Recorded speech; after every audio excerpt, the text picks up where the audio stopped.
exchange for getting more when you get, that I think could have value to the end user. Any further comments?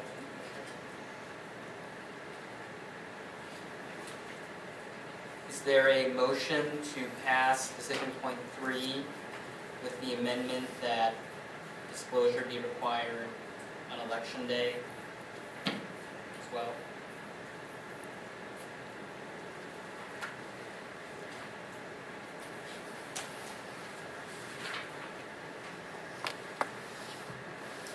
So moved. Is there a second?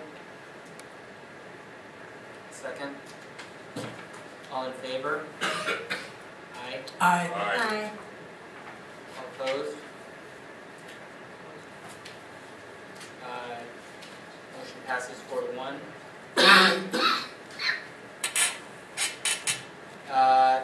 Decision point 4, compliance costs. Missing, can you give us a brief summary? Sure. This actually came from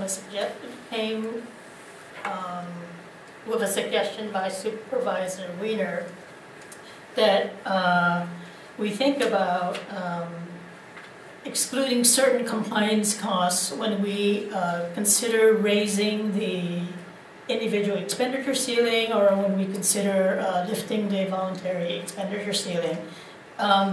What we also learned from the interested persons meetings are that compliance costs have increased considerably over the years, and that's because both the PRA and the low-cost CFRO have become much more complicated. So we thought that, and we also looked at information provided regarding other jurisdictions. We were provided with some information regarding what other jurisdictions do. Some jurisdictions set aside certain accounts that candidates may have. Other jurisdictions do other things, and what we thought would be a way of addressing some of these issues is to allow for up to 10% of compliance costs to be disregarded when we decide whether or not to adjust the individual expenditure ceilings. What this means is that while they would be disregarded for those purposes, the candidates would nonetheless still have to report them as they normally do now. So they have to be reported.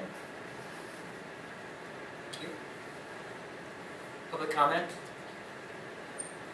Decision point 4. Bill Pell again. Well, I mean, I think we have already touched on this. This is starting to create this whole area of compliance, and I guess relates to the proximate burden that is being placed on campaigns, their committees, treasurers, etc. I mean, maybe we're just creating. We already had a class of lobbyists, and then we had a class of campaign consultants, and we have always had campaign treasurers. Maybe now we're creating a professional group of compliance experts because we've created all these laws that are making them more complicated. I guess I'm not yet with this concept of excluding this amount because we've created all these burdens, and I guess having seen campaigns from a variety of perspectives over a period of time, this is not such a problem for large campaigns because they retain lawyers and somebody does the accounting because, hey, if they're taking in $1 million, it's not such a problem to hire somebody to do it. It's not really a problem for small campaigns that really aren't going to win and aren't raising or spending that much money. It's really a problem for people in the middle, people who just barely qualified for public financing, people who we're trying to level the playing field for, people who barely can get enough contributions and somebody to volunteer to be treasurer. Now we're saying, well, you've got to file this by that and this by that. The treasurer traditionally has not been as engaged in campaign activities, has merely said, okay, give me the checks, and if there's a bill to be paid, I'll take care of it. This really, again, is transforming the nature of the role of treasurer and potentially assistant treasurer or compliance person, and setting aside money for that. I, again, am not yet with that concept. I think that that's not really what the voters had intended in limiting contributions and spending and asking for disclosure, is to make its system so complicated as to require those additional burdens and those costs to be segregated. I appreciate that point, but are you saying that you think decision point 4 is going to make it more, is unevenly burdensome on those mid-type campaigns that you were describing? I do, particularly those that are not subject to public financing. So how does giving them, because comparatively they would have potentially less, is that your point? I mean, how does allowing compliance costs to be taken out of the calculus hurt anybody?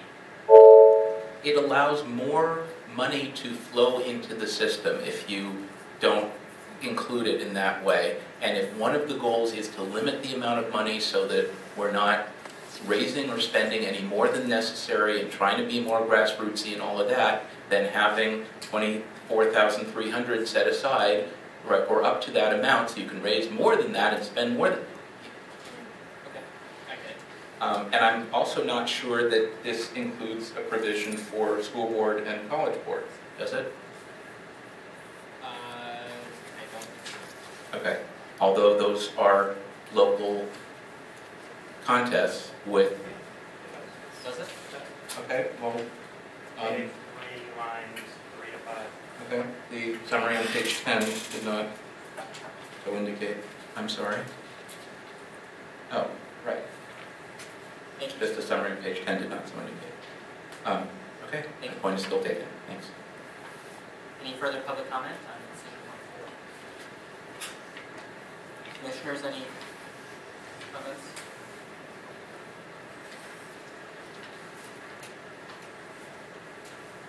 Well, I do think Mr. Philpott raises a good point about that there's obviously less transparency if we exclude it. Was there I don't know, is there less transparency? No? No, they would have to continue to report these costs. It's Okay. just that in calculating whether or not to lift the IEC or to adjust the IEC or lift the VEC, Okay, we won't It look just at isn't- up to 10% I compliance see. costs. I see. So they'd still have the same reporting. Oh yeah, absolutely, yes. And they have to be used for compliance costs. They can't, you Right. just automatically get 10% more to spend. Correct. Okay, I see.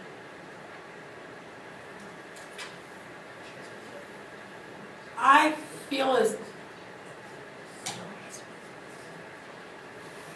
I feel like we've crossed the line perhaps long ago in people being able to do this. I think it's an attractive notion to think of this as a volunteer, a simple kind of enterprise, but looking at the anxiety of some of the volunteer treasurers who appeared before us makes me think that we're not doing people a favor if we starve their campaigns of the ability to do these things in the way that they seem fit, or force a small to mid-sized budget campaign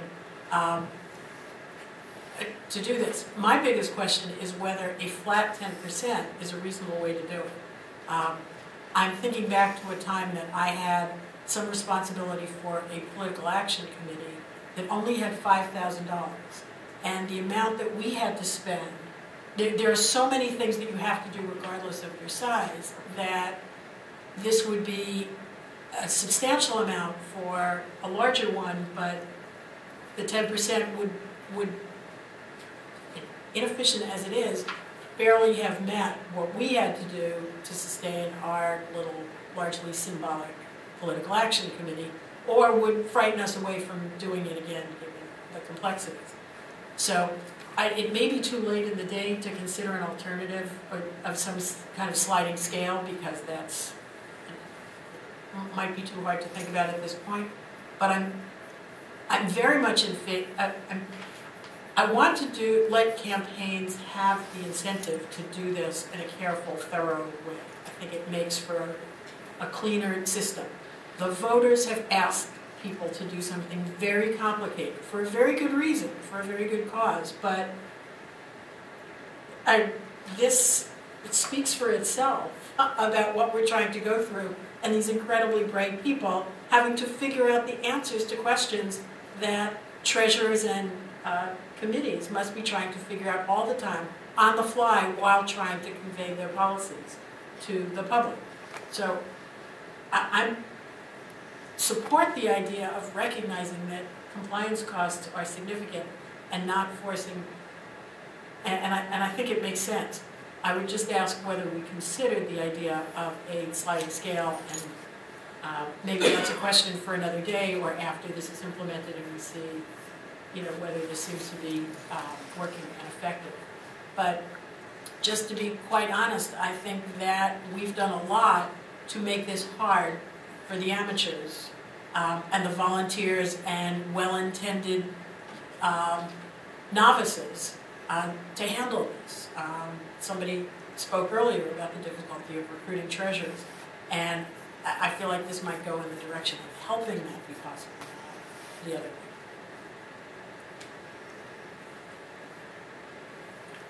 Any other comments from the commissioners on this point? The staff may be prepared to say something about whether sliding scale was considered.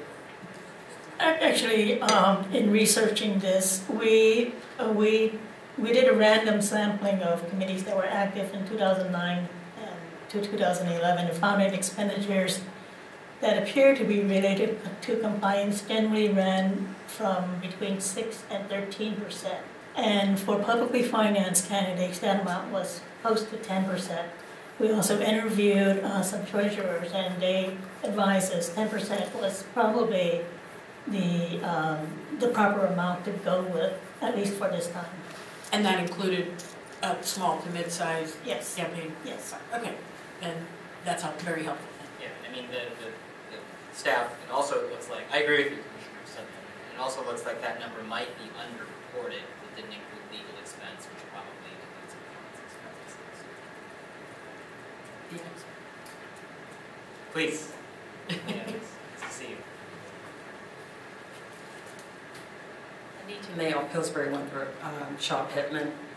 Just wanted to say that San Francisco's campaign law, and one of my jobs is to review campaign laws of other states, other jurisdictions, state and local. San Francisco has one of the most complicated campaign laws that I've reviewed, and it takes a great deal of time for people in my position to advise candidates and committees of how to properly comply with the law.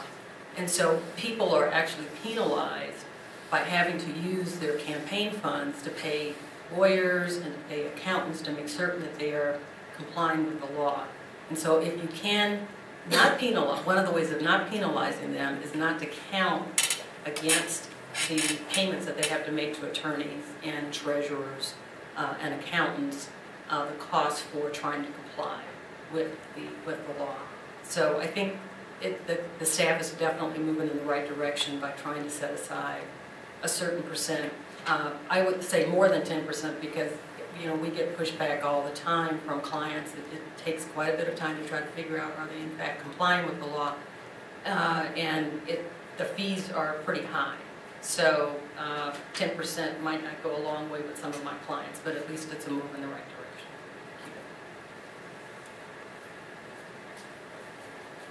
Is there a motion regarding decision point 4?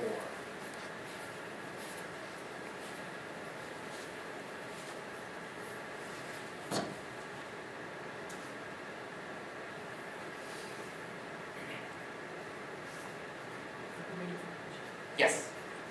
Okay. Unless there's further comments from the commissioners on this? Okay. Is there a motion for decision point 4? So moved. Is there a second?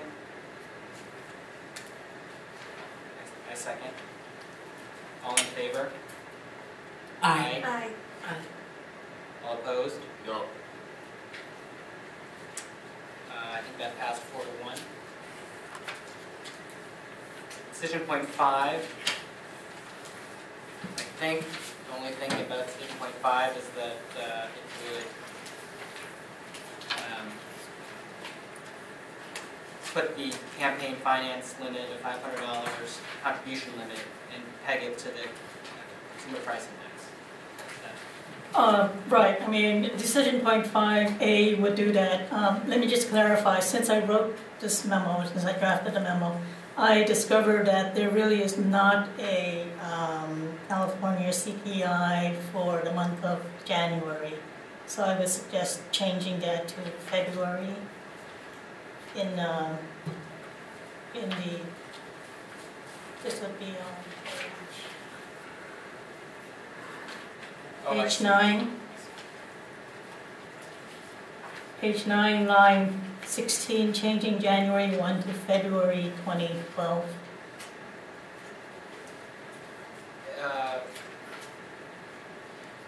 Well, what if that passes?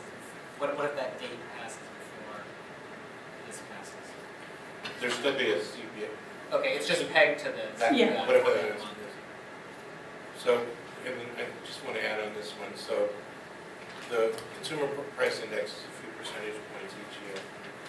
So every year we go by, the contribution limit will remain $500 until, precisely, until it can get to $551.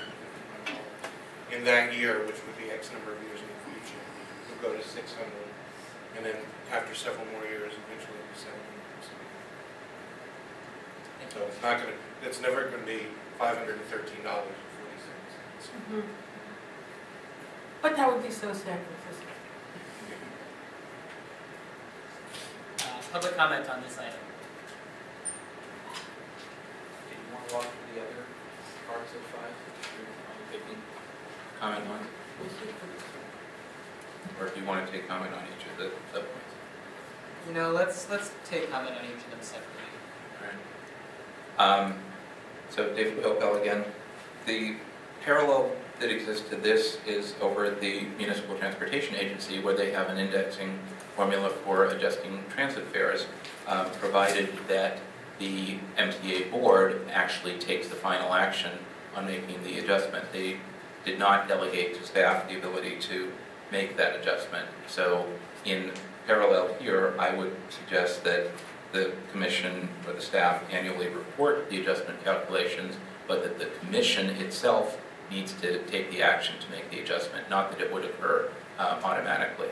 So you might decide, for example, that it's at 549, for example, but you want to make it 600, or you want to make it 550 or something, that you retain that discretion having seen the annual report, or that it's at 551 and for some reason you don't want to adjust it to 600, that there's some other good reason not to. So I would again suggest that you receive an annual report and that the commission has to consider at least annually adjusting the limits, in part based on the analysis from staff.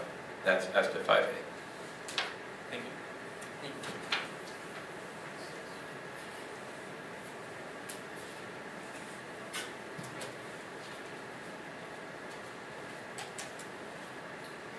Mayor Pillsbury again. Just a quick note on the amount of the limit. As you probably know, the contribution limit of $500, it's been around since 1986 when the voters passed Proposition F. And since that time, it obviously costs more to mount a viable campaign. In addition, the $500 applies not only to candidates who are running citywide, but to candidates who are running per district. So it would seem to make more sense to have a system similar to what Los Angeles has and other cities, where if you're running citywide, it's one limit, and if you're running by district, it's another limit. And there are several jurisdictions that follow that, including Los Angeles, Long Beach, Sacramento, there are a couple, Long Beach, Sacramento, and other cities that just have larger limits that are even smaller than San Francisco, cities of Concord, Fresno, Oakland, and the city of Richmond. So just wanted to point that out, that when you have people running for citywide office, they obviously need more money than people who are running in smaller districts.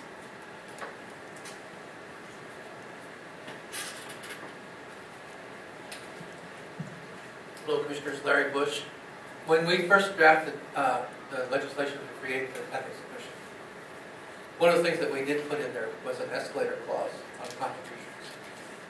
And we said that they ought to increase based on certain criteria. So it's not a foreign concept. It's not one that wasn't actually considered and voted on at the time. I don't know if this is, probably is not the right place to bring this up, but I think the reporting of contributions is as important as the amount of contributions. And because of the way that San Francisco operates on disclosure of contributions, we disclose it, as I understand it, based on the state standard, which is $1,000 in the last part. But our contributions are $500. So what you see is the majority of contributions, perhaps 40% of the contributions in a campaign, come in the final period when there is no reports to the public, because they don't show up until the end of January. And that is a real disadvantage. Whether or not you can address that in this particular piece of legislation or this part of it, it's something that has kept the public in the dark about who has really made the contributions.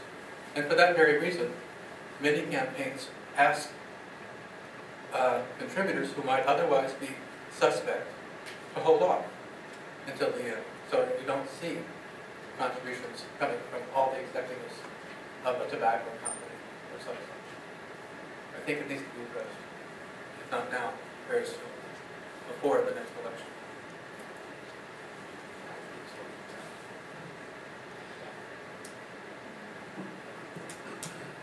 Comments from the commissioners on this decision point 5A?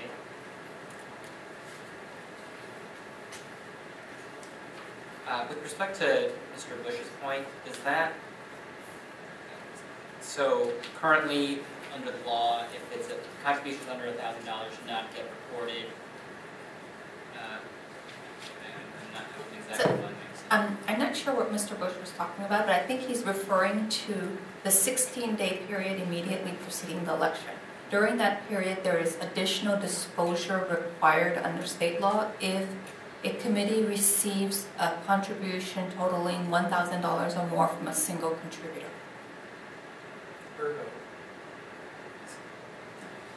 Now, he also said that 40% of a campaign's contributions come during that period. That was a study that we did with Common Cause a few years back.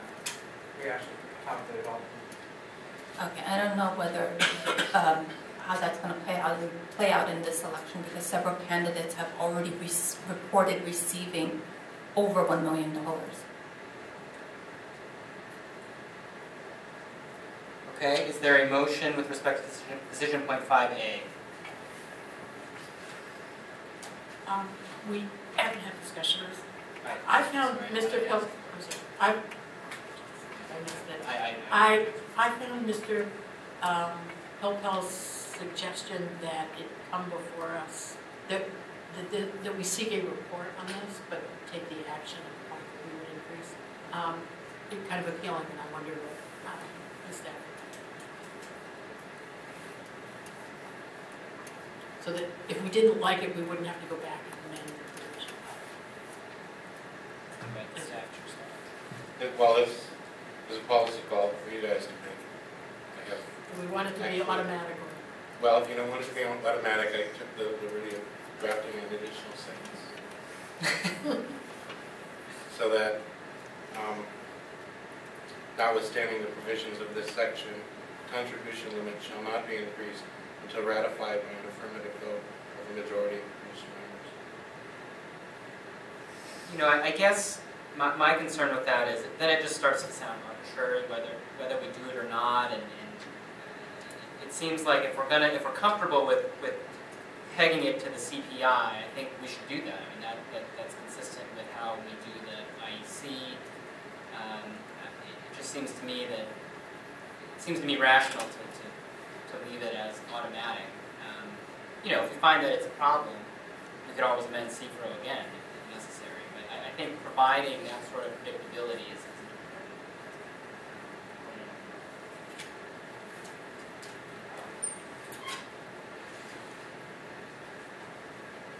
You know, other commissioners have views on it?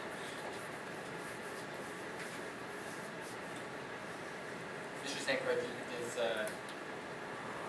I mean, I think tagging the consumer price index is probably the most time-tested way to do such things. I don't know what could happen to make it so that if this affects itself, that would be a bad thing, but, something that we're seeing, like a CPI of 120% in single years. Or if, it gets to the point where we think, all right, we need to freeze those contributions. But I think it would be more arbitrary if the Commission decided not to raise it without interest when they had to make that decision. But it's up to you. Obviously, as you said, you can amend it in the future if it's a problem. What language like this is now, you won't need to. But this is a call. I see. So your point is, put the language in now, and you could just approve it every. It's easier to go one way or the other. Right. Yeah, I'm just thinking again about intended and unintended consequences. If the limit, let's say, is 500, but it might shift to 6, would a campaign be able to go back to a contributor who maxed out at 5 and say, okay, you can give another 100, or time their fundraisers such that they might be before or after the first of the year because they can roll in more dough at a particular event? I mean, by really changing that to be a $100 threshold at some point in the future, I guess we're figuring like 7 years down the road or something. I'm just trying to understand how that would play out. And I mean, I don't, but I guess I fail to see how having a provision saying that we can ratify it makes that any less problematic. I understand, but I guess in part I'm thinking, why have it be a $100 threshold? Why not 50? I don't know. Can I just jumping in? Yeah. The charter requires the commission to adjust thresholds according to CPI annually, but not round them up, but only round up by 100. So basically what this provision would do is codify what's already in the charter and make it automatic, or as you're discussing, make it require that the commission consider it at a certain point. Wait, but if the charter says it has to be done. What's happened? Why haven't we done? It has come before the commission several times over the last 10 years. Should you want to raise the thresholds, see the charter, and at least once, I think twice, the commission has explicitly voted to re-ratify the $500, kind of starting the clock over so CPI wouldn't we'd start counting again. But the $100 leap comes straight out of the charter. The whole thing comes straight out of the charter. If I can. Yes. Actually, I just thought of that would be one unintended consequence. If the CPI ticked it up to the next level in the middle of an election season, it would automatically raise and it would change the contribution limit in the middle of the cycle. Whereas if the commission had ratified it, you could wait until the next election cycle for it to kick in to avoid that confusion. So if That's what you're talking about. if we're in the middle of an election and it's August, and because the CPI raises it to above 550 and it goes up to 600, does it automatically go up 100 in August of an election year when, it may be a windfall for candidates to go back to everybody and say, you can give me another 100, but it doesn't have to confuse you. I believe the adjustments will be made only once a year on an annual basis, probably around February. And the contribution limit would be applicable for that election cycle. So generally speaking, an election cycle was the 4 years before the election date. So you would give a contribution. If you gave a contribution, like for instance for the mayoral race, you could begin conceivably 4 years before today. And that $500 contribution you gave in 2008 is that $500 contribution that's the only amount you can give for the election for 2011. You individually, but if yes. but if CPI had increased such that 3.5 years later, it would be 600, then someone else Yes. could give 600 while you only could give 500. No. Then for that individual, because it has gone up to 600, he can add another 100. Because you've already given the contribution. Okay. But what I'm saying is that adjustments are made only on an annual basis, so we would not be looking at CPI in August. Is that somewhere else in the ordinance? It's the way we've always interpreted that it is on an annual basis. It says annual, I think.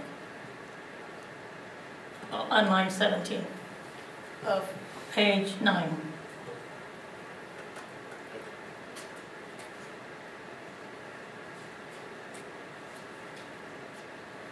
Well, I think given all the dialogue that I've heard and that we've had on this, I think I would be in favor of having that additional clause so that we could revisit this to see if it's something we really do want to ratify at the time that it comes up. I mean, even if it's annually, and given that it seems like the history has been that the commission has not done it for whatever reason, I'd be more comfortable with having that additional provision. And I don't think that the issue goes away, because if the commission has the discretion of ratifying or not ratifying at a certain point, at some point they're going to not ratify it and be accused of playing some type of politics for not ratifying it. And if they do ratify it, then the people who have received these $500 contributions are going to go collect the other $100 anyway.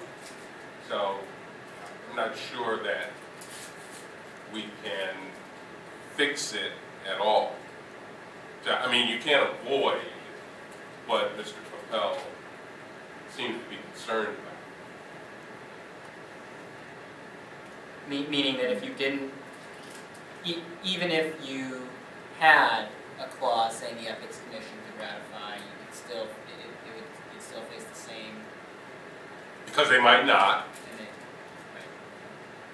and if they don't, they're going to be accused of playing politics for not doing it. But if they do, then you're right in the space that you're trying to avoid with this being able to go back and Well, you know, we've done an it, additional $100. it has come before us and we have not done it. And I have not heard criticism of it. There may have been some. And the way Mr. St. Croix did it, there is a presumption in favor of it going into effect and a reserve notwithstanding that we have the ability to say no. So it does create a presumption toward doing it that the commission would have to have reasons not to, which I think is a helpful structure. I agree, none of it's perfect, and How is the language in the charter different than it is? The charter language, as one of the Commission's duties, reads, the Commission shall, or the Commission's duties include, to annually adjust any limitation and disclosure thresholds imposed by city law to reflect any increases or decreases in the consumer price index. Such adjustments shall be rounded off to the nearest $100 for the limitations on contributions. And if we were to assume the role of ratifying, how would the language be different? Well, how it would, I think what you would be doing is taking that charter language which obligates you to raise the thresholds, and instead of having it be automatic, the Commission would be in the position of raising the threshold by a majority vote at a meeting after hearing public comment. I think that's basically... And we would be violating the charter if we said no. Unless you chose to do what the commissions have done in the past, which is to adopt an ordinance ratifying, readopting the $500. Which is where we are now. Right. Yeah, I mean, I can see the arguments for adding the sentence, but I I don't see what it gets us. I mean, if Mr. Pelba, was staff's explanation that it's an annual increase, is that, I mean, that seemed to address your argument. It does. Again, I think that you're better off having the discretion and being accountable for your choice. To the extent that the commission has not adjusted as the charter requires, arguably that's a problem, arguably it's not a problem. I would say that the city has been well served actually by keeping the limit at 500 for this long period of time. If we had increased that limit, we would either have more money flowing into the system, or we would have the same amount of money from fewer donors. So arguably candidates would be more beholden to fewer people if you believe that theory of the thing. So I think, again, retaining the discretion at the commission level, but being informed annually by the adjustment is the formulation that I would suggest. And I'll stop at that. I've got other things to talk about. Thanks. Okay, so I think we can do it as a motion with the additional language proposed, and then if that passes, it passes. If it doesn't, we can do it without the language. Is that feasible? Okay, Mr. Sankar, do you want to read that back into? Notwithstanding the provisions of this section, the contribution limit shall not be increased until ratified by an affirmative vote of a majority of the commission members. Is there a motion? So moved. Is there a second? I second. All in favor? Aye. Aye. All opposed? No. Motion passes 4-1. Decision point 5B. This is the, anything you want to introduce that? Yes, under current law, the most that a person can make, can contribute to candidates who run for city elective office is $500 times the number of open seats that are up for election. So what we found in this year's election, there are 3 offices up for election. So the total amount that a person may contribute to all candidates running for city elective office is $1,500. Whereas in another year, when there are Board of Supervisors candidates running for office, when there are members of the school board or members of community college running for city elective office, the amount that a person may contribute is much more so. For instance, I think in the last election it was $6,500 that was the limit. So what we have heard from several candidates is that it is exceedingly difficult for them to raise funds in this year's election, where all the races are citywide races and not district races. So what we thought was that because it didn't seem to make a whole lot of sense why we have this rule, we recommend that the commission consider deleting it. So that the $500 contribution limit stays in place until it is adjusted, but an individual is allowed, any person is allowed to provide as many, they can contribute to as many candidates running for city elective office as they wish. Thank you. Public comment on this matter? Hello, Commissioners. Larry Bush. This is clearly a measure designed to give people an open checkbook. I mean, you're going to have someone who can give $500 to 10 candidates for mayor and cover all their bets. It's pay-to-play time. You just said on an earlier issue that you have candidates running who've raised $1 million. It doesn't sound to me like they're having a hard time raising a lot of money.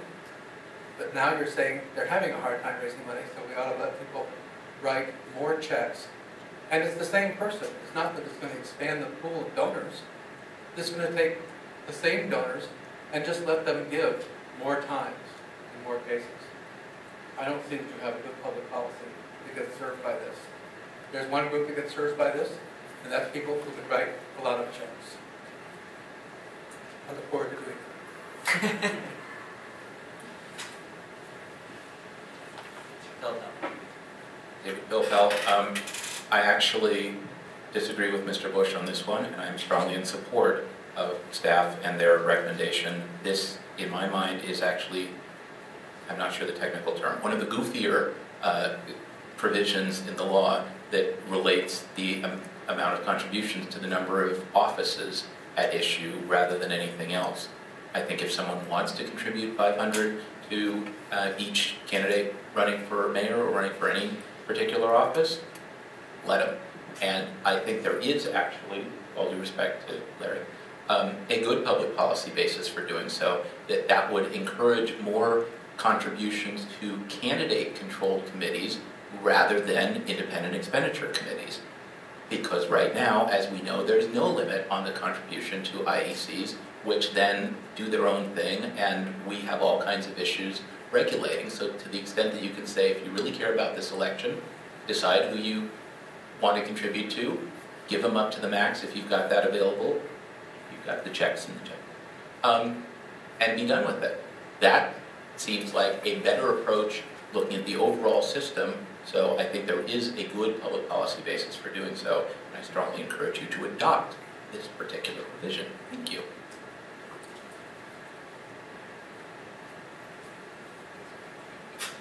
Anita Mayo, Pillsbury, Winthrop, Shop, Pittman. I actually agree with Mr. Pilpel this evening. This is one. This is one provision in San Francisco's campaign law that has been very confusing for my client over the years. I actually testified against this many years ago when it was proposed before the commission, and it was modeled on Los Angeles' campaign law, which is still in effect. I don't think $500 really has that much influence on anyone these days, so I don't really think it's pay to play because you just can't buy that much influence with $500. This will simplify the law, and as staff said, many candidates out there are in need of monies, and if you can only give $1,500 as a single individual, it is very difficult for candidates to raise money to have a viable campaign. Thank you. Can I ask Ms. Mayo a question? Sure. Ms. Mayo, so you said you had testified against the provision? Yes, many years ago when it was enacted. So can you explain what was the public policy rationale at the time for implementing the provision? I think the intent was to limit the amount of money overall that was spent on campaigns. And I believe the person that brought it forth was Common Cause in Los Angeles. Someone came up from LA and testified. Okay. And so I'm struggling a little bit with that because I know the stated purpose of CFRO is to limit spending. And so to me, I'm just trying to reconcile the two sort of different public policy considerations. Can you explain or articulate the competing public policy consideration? Candidates have to have sufficient funds for a viable campaign. And if an individual can only give $1,500 total in connection with, which is the case in connection with the November election, as staff said, many candidates are obviously having trouble raising money because donors have to determine who to give contributions to, and $500 doesn't go very far. So if you give $500 to 3 candidates and there are 40-something candidates running, then you have all the other candidates out there that are not getting donations. And you have to get a certain amount of money just to qualify for public financing. So it's just very difficult when there are very few candidates on the ballot. Thank you.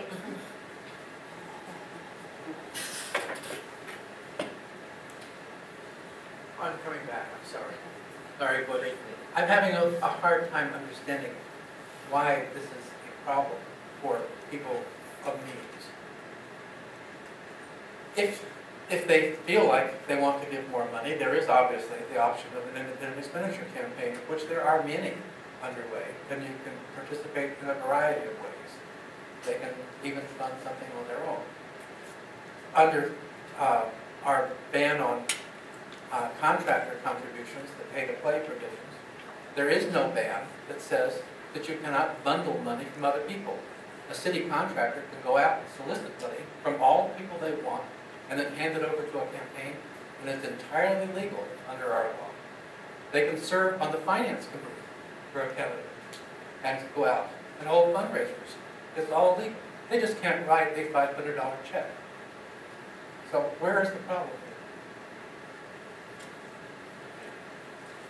Yes, Mr. St. Croix. I just want to point out, decision point 5C to the commissioner is based on a lawsuit that we lost because we limited campaign contributions, which according to the Supreme Court are protected speech. And you cannot limit speech unless you have a compelling governmental interest in doing so. So 5C exists because we violated that reason. 5B, if we are to limit speech, according to this, we need a compelling governmental interest to do so, as per market regulations. Was the lawsuit in 5C, was it pertaining to this It was exact pertaining to provision? contribution limits to independent expenditure parties, committees. Sorry, I'm not following. Okay. You're saying that it's the relationship you can't, if a willing donor is unable to give money to every candidate in running for office, then you're limiting that donor's Mr. Givner. not be able to give to everybody, up to the $500. Is that? Yeah, I think what sounds like what the executive director is making is basically a policy argument that we want to be really careful about how our contribution limits because of legal risks. The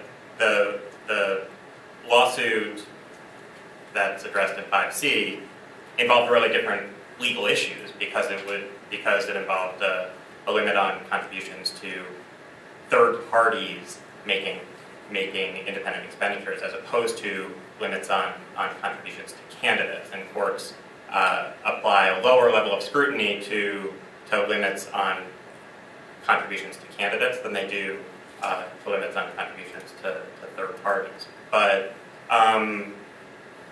C involved contribution limits, meaning the $500 limit was deep. This is how many $500. Yeah, it's not exactly the same, but it turns on an arbitrary process, which is the number of seats that are up that year. So without being consistent, it just doesn't make sense that you can only do 3 contributions of $500 in this season, but 15 in another. So there's kind of a capricious basis. Mr. Philbin, we may, if any of the commissioners want to invite additional comment from you, and I may actually, but I think we need to move on, so I want to hear from the commissioners on this. I'm concerned, as Commissioner Liu and some others have mentioned, about increasing the total amount of money flowing into the races. But on the other hand, nobody's mentioned ranked choice voting. And the fact that we have made a significant change since these provisions were developed to go from a 2-step process where you would have had one chance to contribute in the first round and then in a runoff, had at least one opportunity in the runoff to make a contribution. And although we are barred from contributing in this particularly numerous cycle, I can imagine that even short of the papering every candidate with a contribution, that there are people who would like to try and influence the votes that voters have, which is 3. So at least on that level, I mean, the 48 different contributions,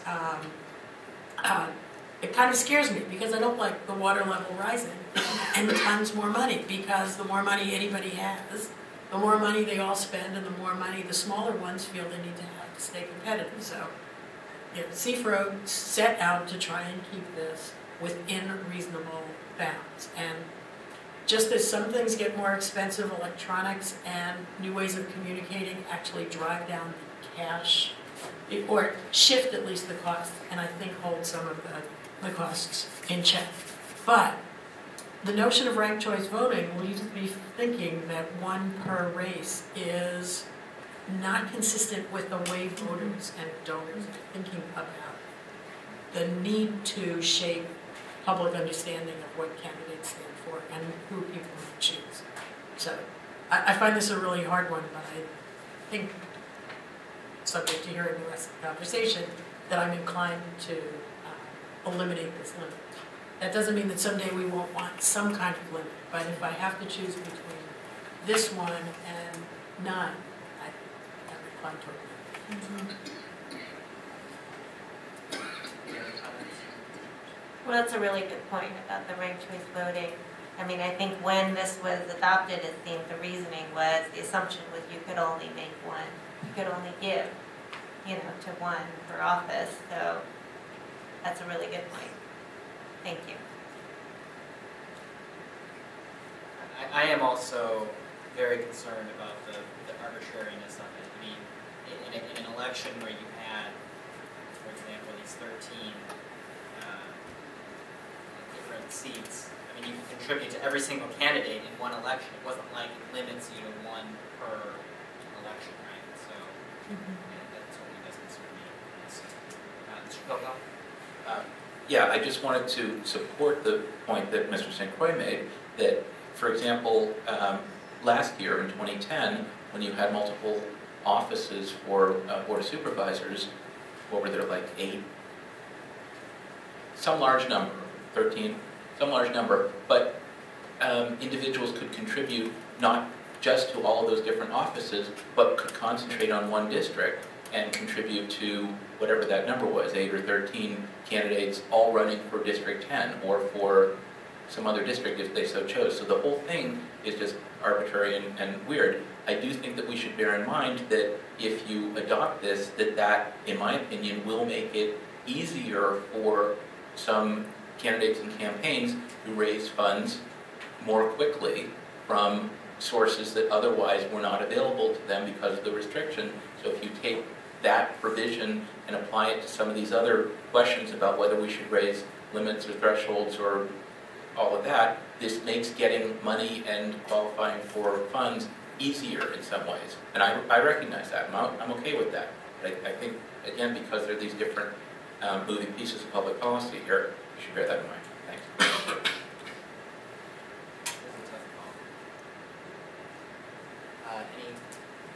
Anything else? Is there a motion with respect to decision point 5B? So moved. Is there a second? Second. All in favor? Aye. Any opposed? Motion passes. Decision point 5C is basically changing the CFRO to comply with case law. That is correct, yes. Is there public comment on this matter? I am, however, chagrined at having to take this action. I don't get to use chagrin a lot. I'm just wondering, given the court cases, not all of which have I read, is there any limit that one can place that might survive court scrutiny, whether it's 1,000, 5,000, 10,000? I mean, not having any limit, and I understand that we have not been enforcing a limit given the injunction. Was this Committee on Jobs back? Yeah. I'm just wondering how much latitude we have here other than just eliminating it. We don't have latitude. Yeah. And just by way of background, it's not just, there are many cases that are binding and adverse to us, but the city has agreed to a permanent injunction against enforcing this provision. So, and that was adopted unanimously by the board in light of the bad case law out there. Basically, you're saying even if we didn't adopt this, it's not being enforced. This is purely cleanup. I understand that, and I'm not suggesting enforcing the 500. I'm just wondering if there would be some opportunity to try a different thing at a higher amount. I understand that would have some risk. I'm wondering if it's 100% sure that we would get shot down at any amount. Now, if the commission wants to consider policy discussions about how to regulate independent expenditures further, we'd be happy to brief you on it. At this point, we cannot limit contributions to independent expenditures. Okay. We live in changing times. We live in changing times, and there's been a lot of change in the law since these provisions were first adopted. Right. No, I understand. I guess I'm suggesting that we try again at some point with the higher amount and see where it goes. You know, I get that 500 is not going to happen, but I don't know, 5,000, 10,000? I mean, the supervisors seemed interested in pushing the envelope on some things. This may be something that's worth trying at a high threshold and see where it goes. It might be a fun case to litigate. Never mind. Commissioners, any comments with respect to 3.5C? Is there a motion? So moved. Is there a second? Second. All in favor? Aye. All Aye. opposed? All opposed? Passes 5-0. Decision point 5D, I understand, is also just cleanup. No, actually, it's not cleanup. Generally speaking, section 1.114G, which talks about when a contribution is received, generally tracks state law, except for the last, I believe the last 16 days of the election, when our law, CFRO, says that a contribution is not received if it is returned within 48 hours. State law says if it is returned within 24 hours, it's not being received. So in this whole move of making us conform with state law as much as possible and to simplify the law, what staff recommends is that we go with the 24-hour rule under state law, and if we did that, we could eliminate section 1.114G. Thank you. Public comment? Comment from the commissioners? This seems to me like both helpful in making the law more comprehensible and also providing better transparency and serve the public interest. Is there a motion with respect to 5D? Is there a second? Second. All in favor? Aye. All opposed? Motion passes. Decision point 6. Ms. Ng, can you discuss all 3 decision points? Certainly. Sure. The first one, section 1.122B, really what we wanted to do was to permit a candidate to use campaign funds in 2 additional circumstances in addition to what they now can do. One of them is to allow them to use campaign funds to pay to attend fundraisers of charitable organizations. Currently, they are prohibited from using campaign funds for doing this, but we recognize that when candidates attend fundraisers, the purpose of attending these fundraisers often is to promote their own candidacy, and really the purpose of campaign funds is for a candidate to promote his or her own candidacy, so we think that this is much in line with that. The second change in 1.122B is also to permit a candidate to use campaign funds to submit a ballot argument in the voter information pamphlet. Again, we think that this also helps to promote a candidacy. But for this one, we limit it to $400, so long as they do not spend more than $400 on the argument, and this would be worth of up to $100. So that is decision point 6A. Decision point 6B is really just to clarify expressly in the language that a candidate may transfer funds from one campaign account to another candidate campaign account so long as the funds are not yet surplus funds. And surplus funds are those funds that remain after the candidate either leaves city elective office or at the end of the post-election reporting season after the candidate's defeat. This doesn't really change the law. It just makes it more explicit because we get lots of questions about that. Section 1.148B, which is decision point 6C, is to clarify that public funds may not be used for office holder expenses. And this again just sets in the law what has been consistent staff advice, that you cannot use public funds for the purposes of running your office. Public funds are used for the purpose of helping you get elected, not helping you retain your office. So those are the three. Okay. Can we take public comment on 0.6 A through C? Hello, Commissioners. I'm Larry Bush. I want to comment on 2 points. In Section A, I don't see a definition of charitable organization anywhere in the legislation. That's a very broad term, as you all are aware. It can be a public benefit organization. It can be the Convention and Visitors Bureau annual dinner. It can be the Chinese Chamber of Commerce annual fundraiser. In other words, it can be organizations where you receive. There's one It is defined at Page 1 what? Page 1, line 24.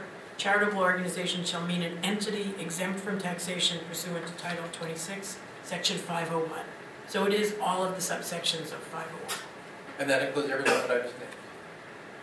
Yeah, Yeah. there is a definition. You're right. You're right. I'm sorry. I missed the definition. Yeah. The definition is extremely broad. It's anything that's not a for-profit organization. In effect. So this is one of the oldest things that candidates do, is that they salt the mind.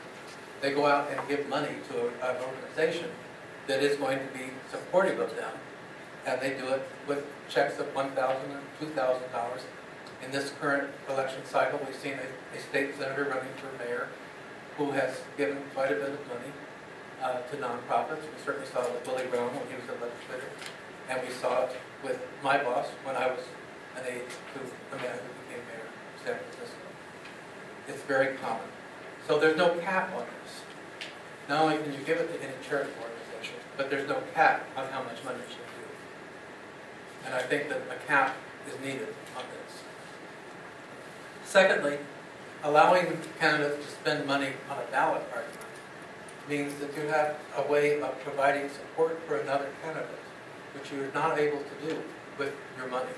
So let's say you have a supervisor who's supporting, who wants other supervisors to support him, and he puts a ballot measure on, sit by, and so the one candidate writes a 100-word ballot argument saying, Supervisor so-and-so is so brilliant, he is solving the city's problems. That's why I'm supporting this ballot measure. Never says electing. It's not an election thing, but it's the use of candidate funds to support other candidates. It shouldn't be allowed, and it's not allowed now.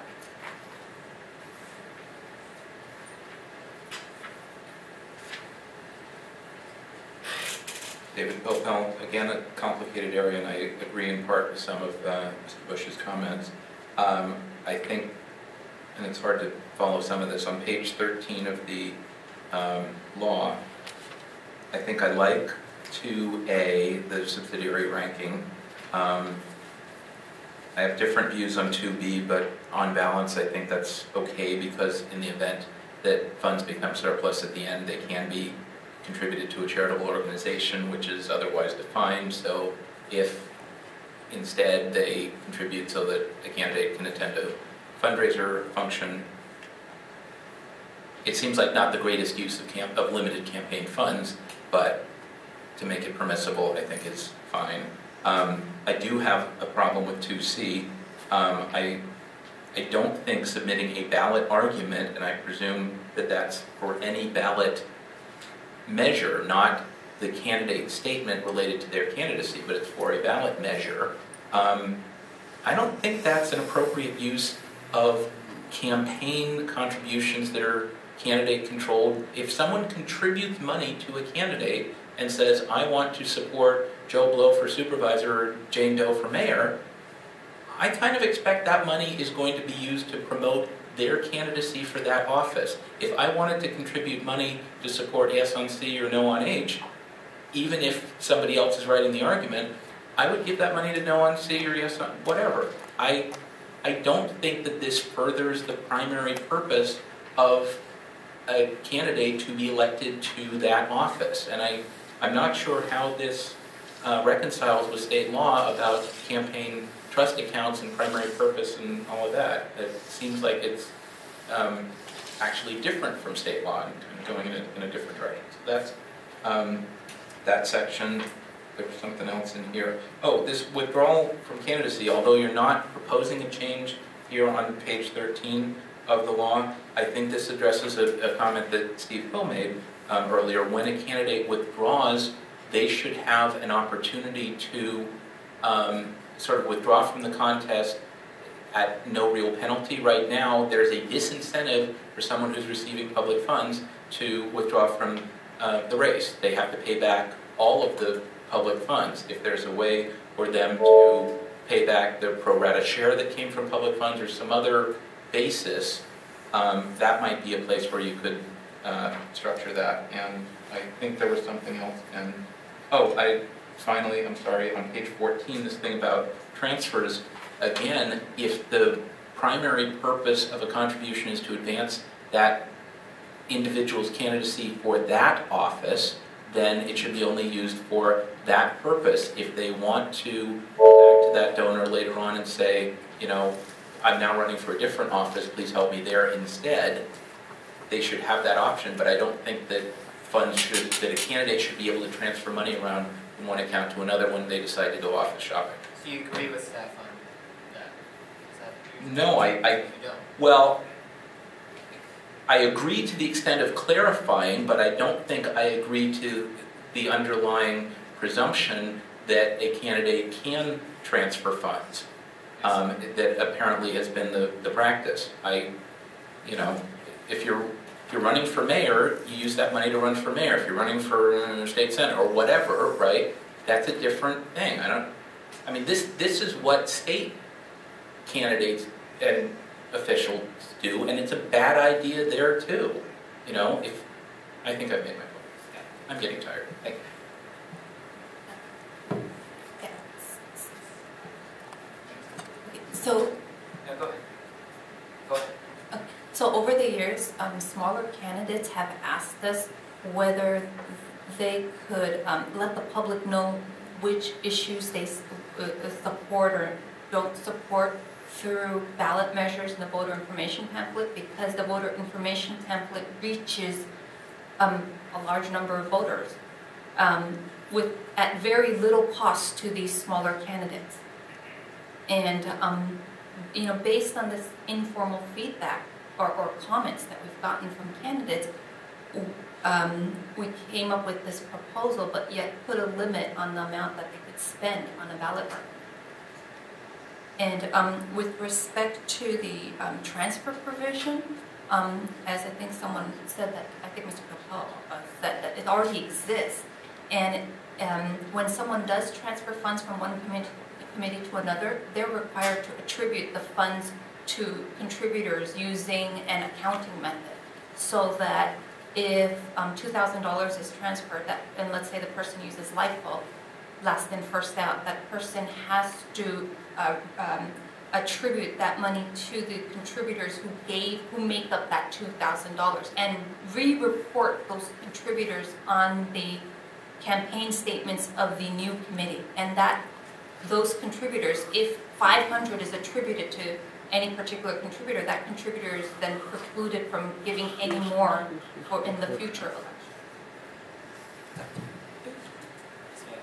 Yes, Anita Mayo, Pillsbury Winthrop Shaw Pittman. Just a quick comment regarding the exception for permitting candidates to use their campaign funds to attend a charitable or fundraiser for a charitable organization. I agree that candidates do attend these functions because they are trying to promote their candidacy. True charities are by tax law prohibited from engaging in making any types of contributions in connection with candidate elections. So a charity is not going to make any kind of contribution to a candidate. And in addition, you have your corporate contribution ban, so those organizations or corporations cannot make contributions. So there's not the quid pro quo there. And charities need money these days. Comments from commissioners?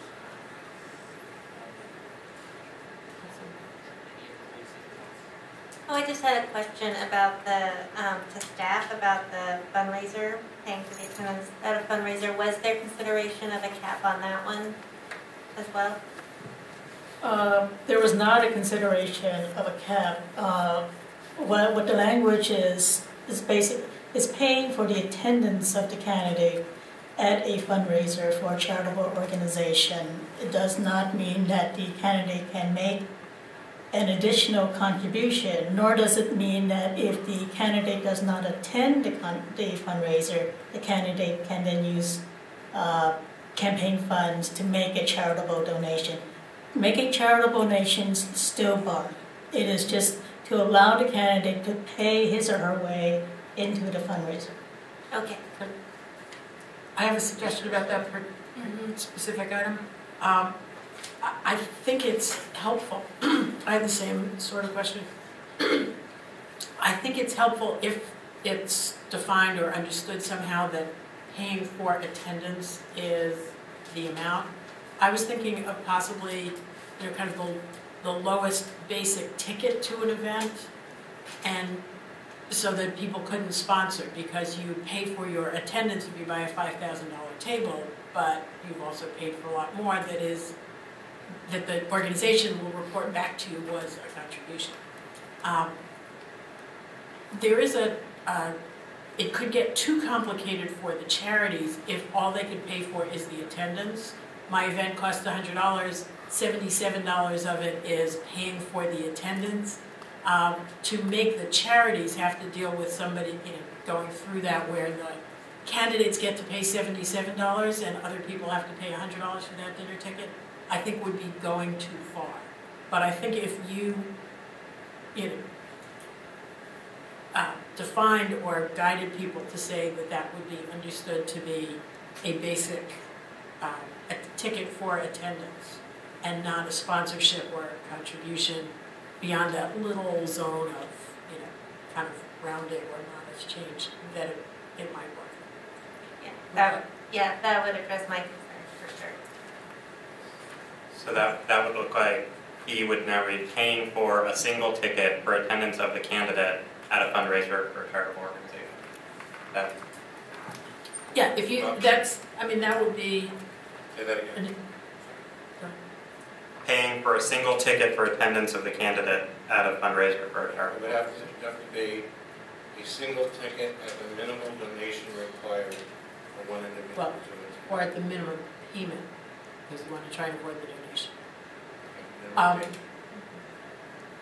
I imagine candidates might ask why one versus, they're the gold tickets and the diamond tickets. It's them. Would this not allow somebody, campaign manager, liaison to this community, et cetera, to go on a ticket? Maybe that's already allowed, but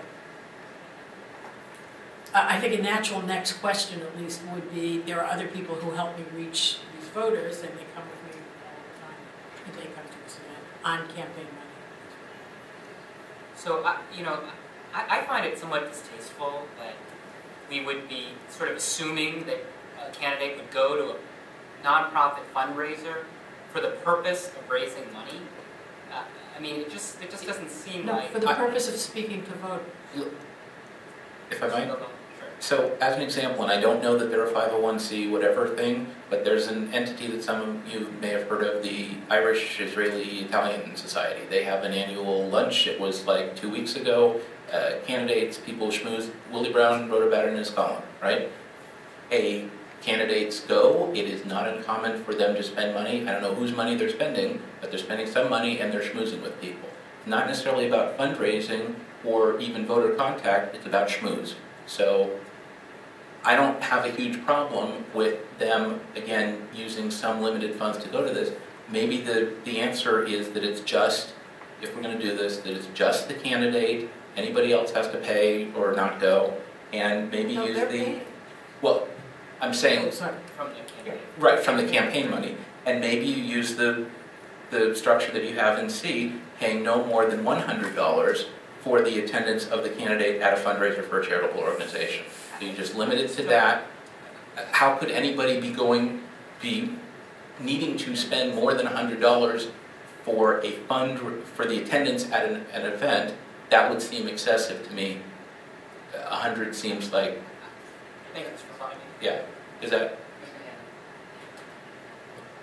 I don't know, I just, the whole point of contributing to a candidate is so that candidate can make his or herself available to the public, whether it's through commercials or public appearances or whatever. So I don't know, getting into the minutia of how much a candidate is going to spend to attend some public event at some charitable organization just seems excessive to me. I mean, you know, either the candidate can go to these things or not, and that's just part of campaigning. So I personally do not want to determine how much that candidate spends to go to an event. That just, yeah, I'm not sure that that's what the voters want us to control here. So I just, that putting a cap on how much they can spend to go to some luncheon, I can't support that. I agree with you, Commissioner Ham. I mean, the only other thing I would say is, I think to me that favors not adopting this at all. I mean, I don't know how much money is spent going to charitable organization fundraisers, but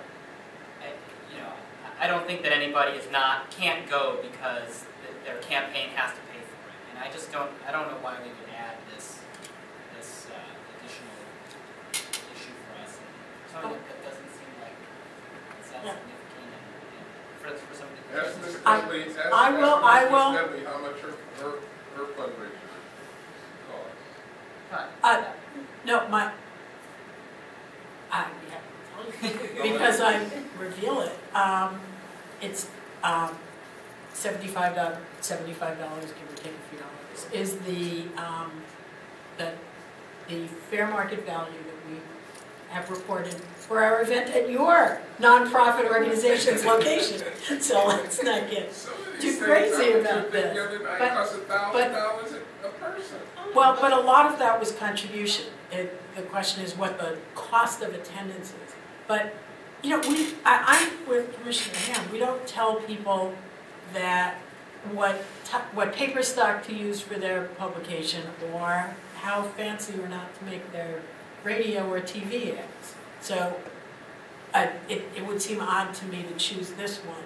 What we're trying to do here is just, with the money, is just stay within the provision that says you can't contribute to a charity because that it appears that it would not be visible to voters and creates, and is not the purpose for which we've set up campaign finance support.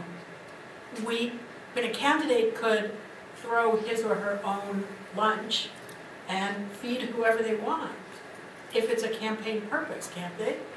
You could say, come have pizza with me and let me tell you about how I'll make the city better. So, Not with public funds. okay, so that's my question.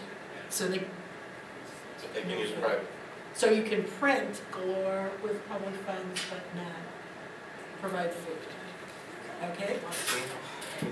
Again, maybe this is. Yeah, not a celebration, but you can certainly throw a pizza. An informative or a meeting, right? You can right? You can provide food. Right, okay, you can provide, so the principle is you can provide food as part of an event. So I recognize that I may have a tilted view because I'm involved with a nonprofit, but those are gatherings of people in the city who come together. And if a candidate says, there's a street rally and I'm gonna go show up there and it takes Muni Fair to get there, or there's a gathering of people in the light of day. I'm not offended by their being there in the first place. Then we're back to For the what's purpose the of limit? promoting their campaign? I mean, For the purpose of meeting voters who, and I think they usually go to places where they think people share their view. Am I offended by people talking at a, maybe I should, I mean, I hadn't thought about it that way. and I, I'm not saying it doesn't happen, but I'm wondering whether the law should sort of assume that that's the proper purpose for the camp.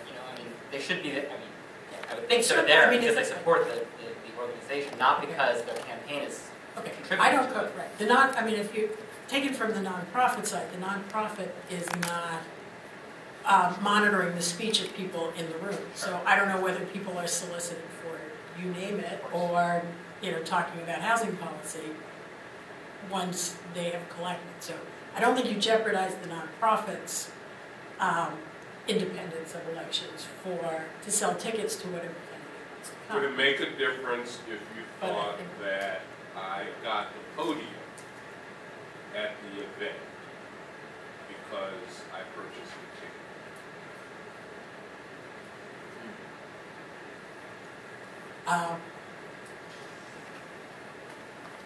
It would, but I don't think in practical everyday terms that buying a single ticket to attend the event is going to be connected to that decision. Different organizations have different policies about whether they have elected office holders, people running for office. Some groups will have current office holders but not somebody currently running because of the concerns that could raise.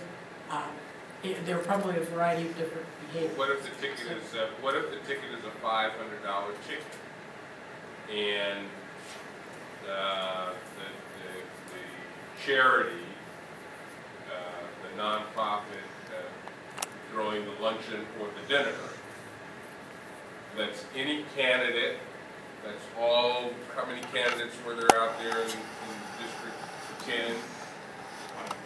All of them buy a $500 ticket, they get a shot at the mic.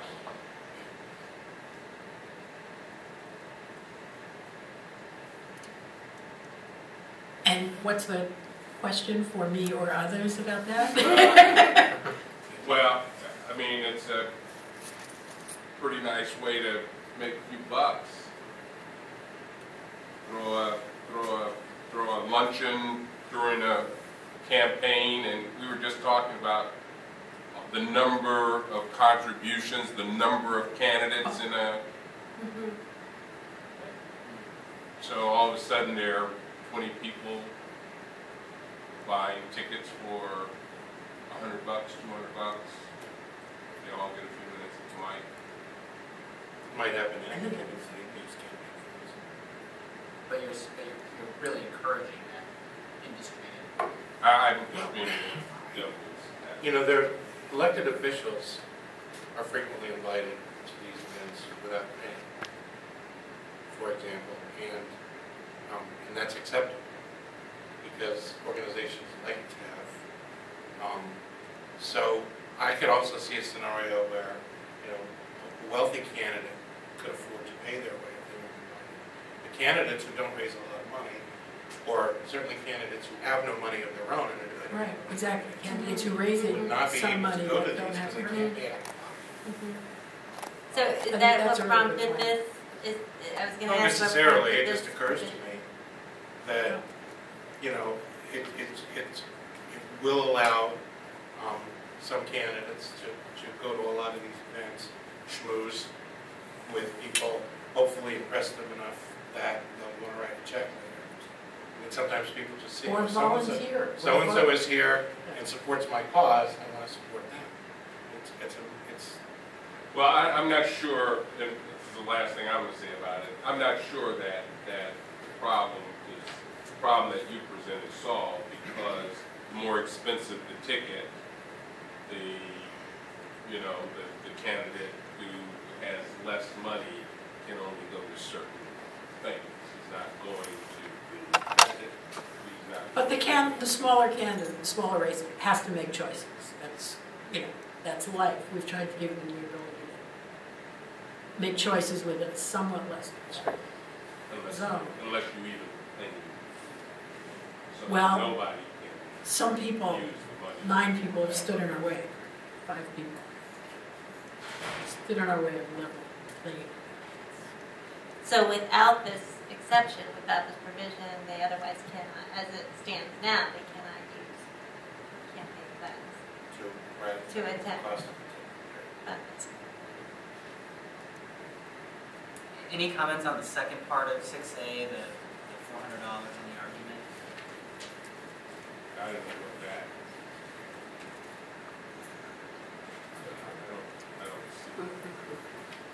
I don't see the rationale.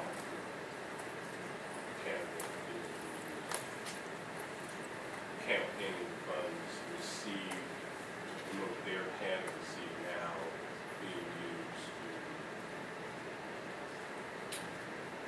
to write an argument for an initiative that I might support. It's a calculated risk. If you're a candidate, and you think people in your district are going to appreciate your support of Prop C, and you attach your name to it, you're gambling that enough voters are going to appreciate what you're doing to support you, and that not a sufficient number of people are going to be upset that you support something they don't. It's balancing. But I'm actually thinking one-on-one, my contribution to this candidate, and he's turning around my contribution for a ballot. So I've been told that we have a technical problem and that we need to recess for a few minutes. Before we do, I mean, my proposal is that we get through 6, and then I think we need to stop and do the rest in another meeting. We can talk about that more, but I want to put that on the table as a possibility, given the important things that are we still need to decide. Can we just take 5 while I fix this?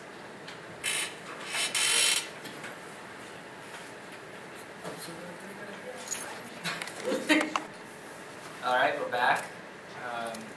We were discussing decision point 6, and Commissioner Ward was commenting on the $400 argument spending portion of 6A.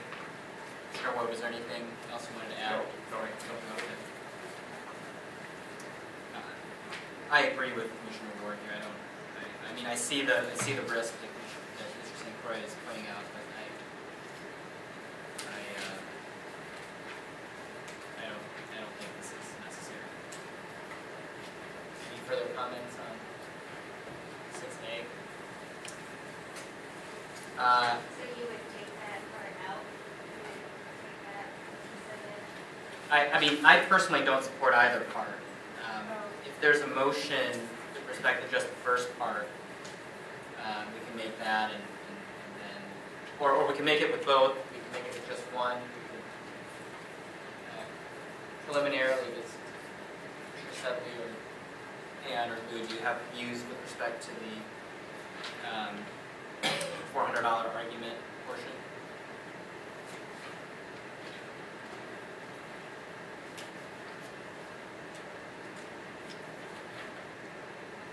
Just trying to determine whether we should separate it out or take it as a whole.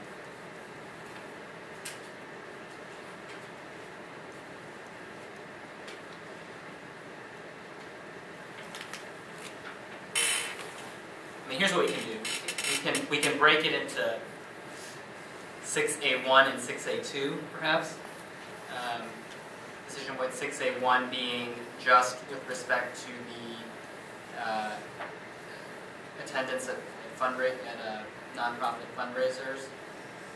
Decision point 6A2 being with respect to the $400 for arguments. Is there a motion with respect to 6A1? Attendance at nonprofit fundraisers. Is there a second? All in favor? Aye. Aye. 4-1. 6A2, with respect to the spending $400 limit on arguments. Sure, absolutely. So was there, Is the mic on? can you hear me? Yeah, I just had it myself.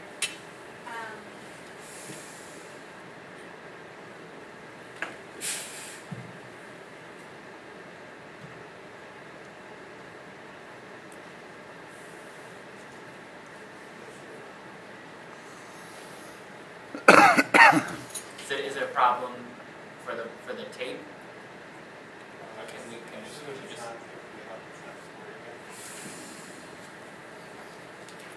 While he's figuring that out, can I just ask for a clarification on the last vote you took? Is that including the language that you had discussed about single admission, single ticket? I did not intend it to, but if It was as I just want to maybe we should clarify that. Was everybody voting on the language as proposed with respect to the attendance at such events, or should we? I mean, I voted no, so I would vote no to either. But if that would make a difference for those who voted yes, The way it was, yeah, as presented. Oh, okay, great, thank you.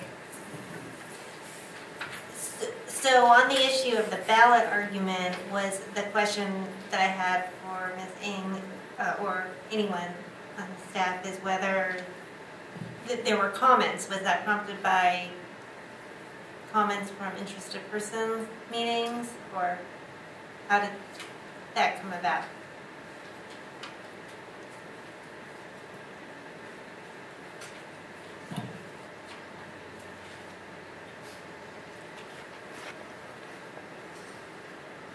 It wasn't really something that was proposed at the VI, interested persons meetings. It was something that staff had encountered throughout the years, questions from candidates as to whether or not they could do this. I see. Okay, thank you.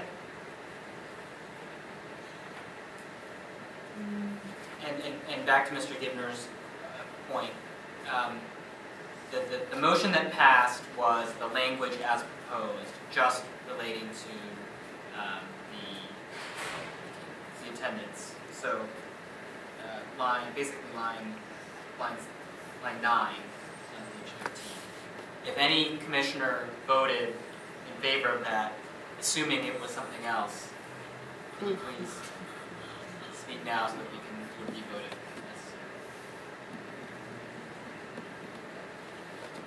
Thanks for bringing it up. Any further comments with respect to the $400 on the argument? Is there a motion with respect to that new decision point 682?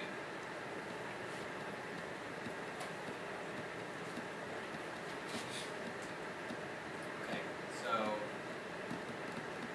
no change to 682. That staff, are you following that? I know that was confusing. That means it's not enough. Not adopted. Yeah. Any comments from the commissioners on points 6B and 6C?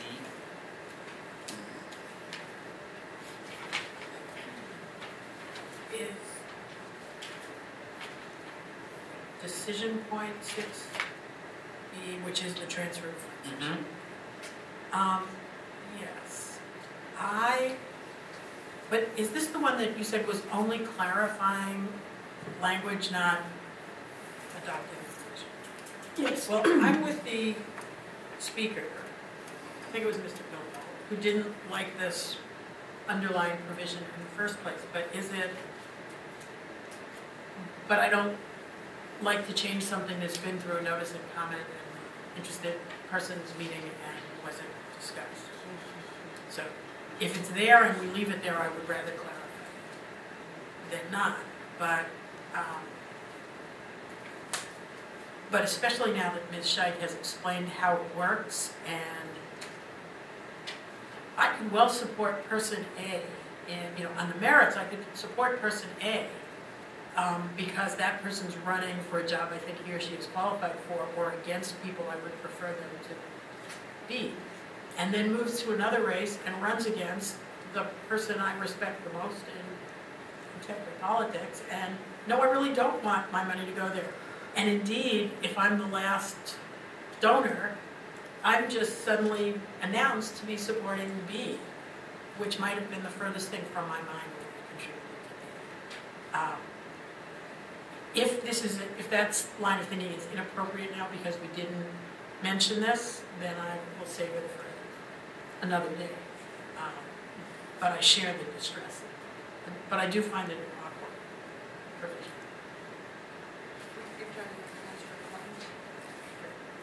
That a candidate can automatically transfer it, and on top of it, that it becomes identifiable. It's not a proportional bit of everybody's money that was left over.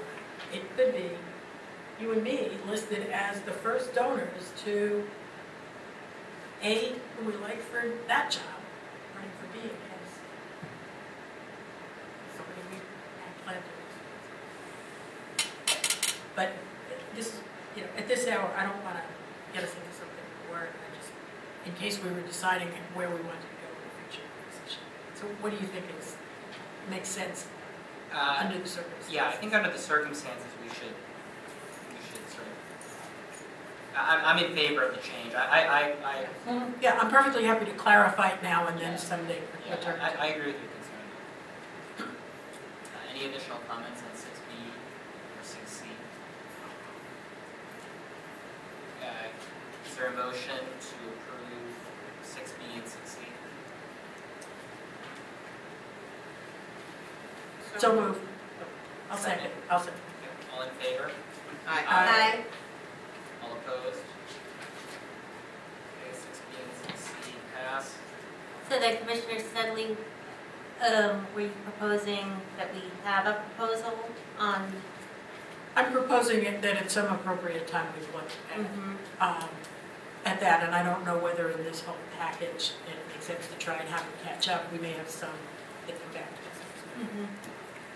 And it may be more complicated than I realize, but it's only funds before they become surplus. Once they become surplus, this is not available. So, I don't know. It may be as simple as just eliminating that possibility, because then there's some very clear things that can happen once it falls into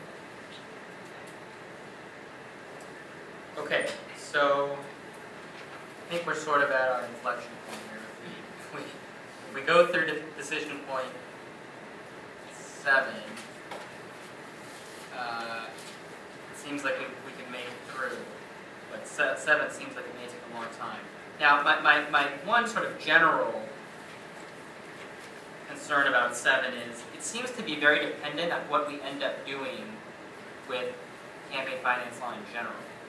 So it does seem problematic to me if we were to address these decision points in 7 without addressing the whole package. You're talking about 7C in particular? I'm talking, yes, 7. Yeah. Well, 7. Well, 7C for sure. 7C for sure. Yeah. I guess I am 7C through 7E, I guess.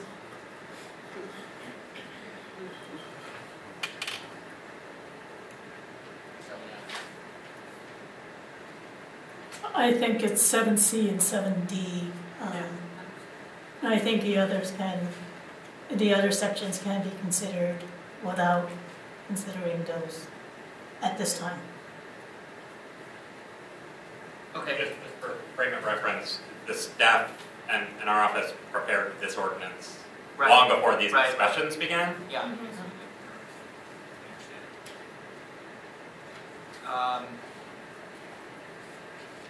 Okay, so if we're in agreement that we won't address 7C and 7D. Is that what you guys just said, 7C and 7D? Then are we willing to try to march through 7 A, B, E, and F, and then what appear to be more, I regret saying this, but potentially shorter decision points subsequent. That's-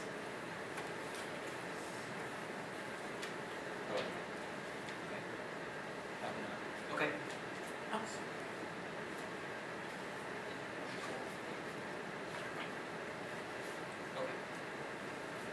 I think then that we should continue.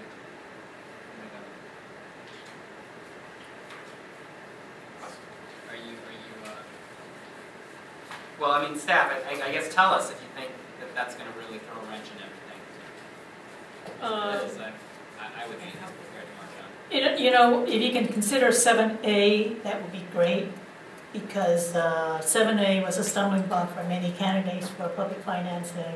And it really just eliminates something that's really no longer necessary. So it's like a cleanup that would allow us to proceed. And we can wait on the others if you want. Are we going to sever this and send part of it to the board and do the rest? No? Okay. Yeah, no. So, yeah, never mind. Forget what I said. Okay. And is that true with respect to the campaign finance package in general? I mean, are we not going to send that separate from this anyway? You're talking about the modifications that were addressed in Supervisor Kim's legislation? Right. That's separate. Yeah. It won't be part of this package. It won't be part of this package? Right. Because the legal requirements are different, or? No, they're not necessarily going to be better than the same. Because we're gonna have to solicit the, It's a different debate. Okay. or you think it'll take longer to solicit the proposals and interested persons? I don't meeting? think we're going to get the campaign finance stuff done until December. I see. Gotcha. I'd like to get this done before. Okay. But would C and D here have fold into the conversation about that? It seems like it's the same information and same question. Yeah, but I hope we're going to finish this before we start the other. On the question of whether the qualifying contributions for suits should be $5,000 or $10,000, isn't that the same question as Kim's? It's, yeah, well, you have to, if you haven't addressed it by then, you have to address it when you do that. Right, but I think Commissioner Sullivan's concern in mine as well is that this would be, I mean, it seems like this, 7C and 7D should be considered together with whatever we end up proposing to the board, whether it be Commissioner Kim's package or Supervisor Kim's package or some other package. The rest, I understand, we could get done. Yep. But I thought you meant, were we going to submit that package and everything in here to see that's what no. Yeah. Okay. Okay, so I think we should table this and move on.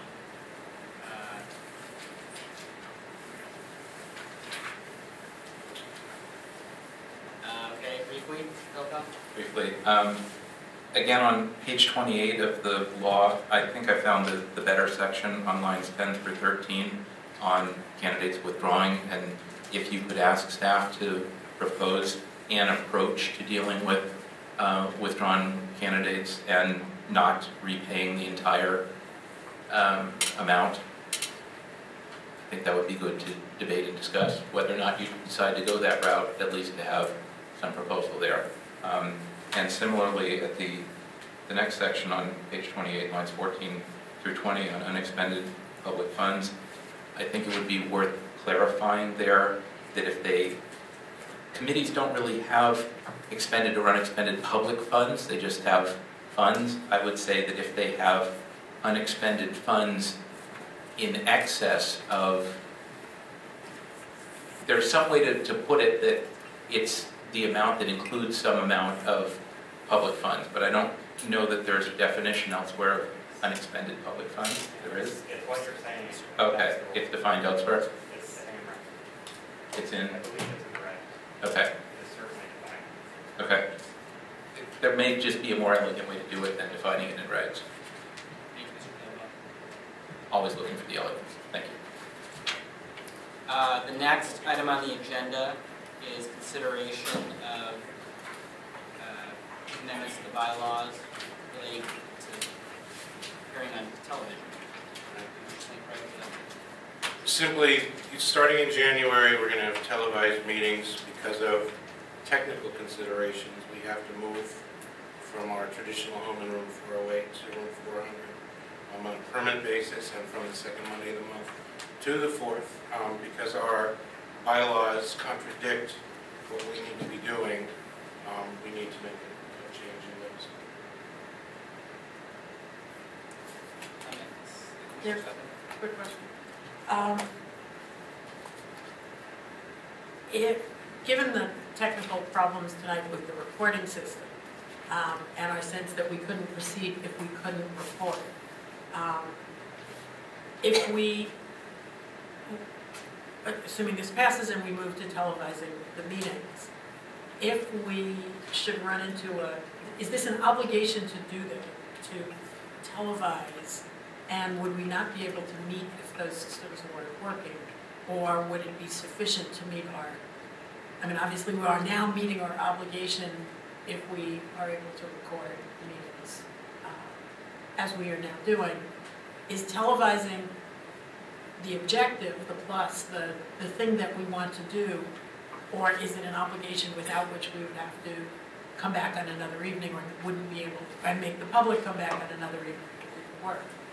I don't know. I just wondered, and I may be happy to pass it and then just see, but it would be nice to know what the other commission's practice is, if, assuming they've adopted it. I presume that if The shall commission mean meets must. and the system is down, they can't.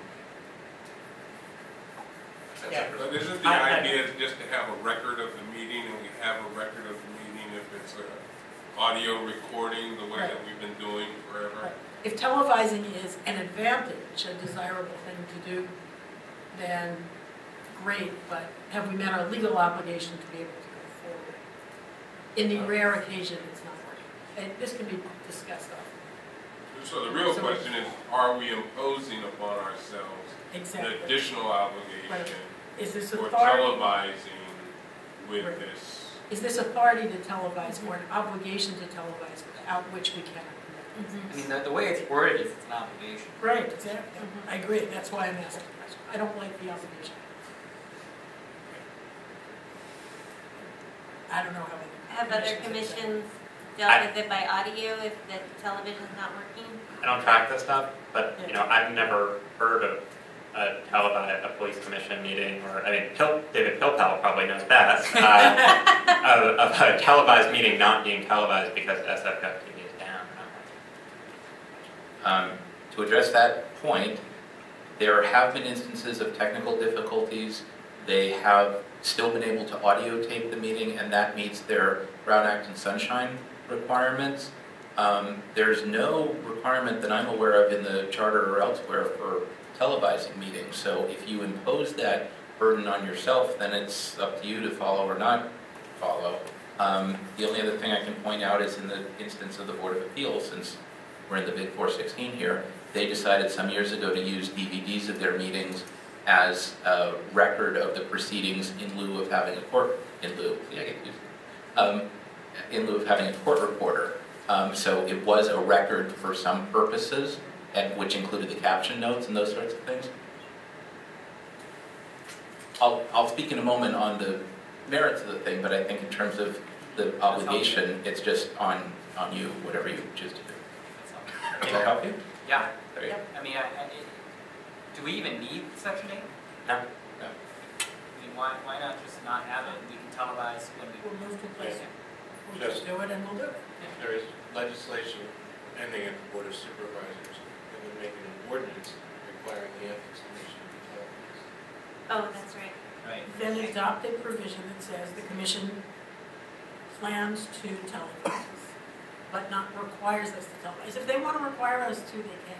Well, How about televised whenever possible.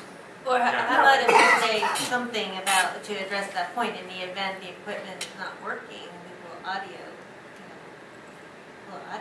report, or however it's worded now for what we do. How long does this need to sit after we adopt? Goes into effect. Goes into effect immediately. So you want us to work on it, bring it back? You could add the words "where technically feasible." The Commission's regular and special meetings shall be televised where technically feasible, except for court. I think that would solve it, in my opinion. Yeah. Commissioners, on Tuesday, when the Board of Supervisors met, the first 20 minutes, which was the mayor's question and answer, was not broadcast because they had technical problems. They did not stop the meeting. They continued on with the meeting. And we're just lawyering this, that would be true unless we bind ourselves in a way that makes it not official once we adopt this language. So I think that would be fine. I think plans to televise.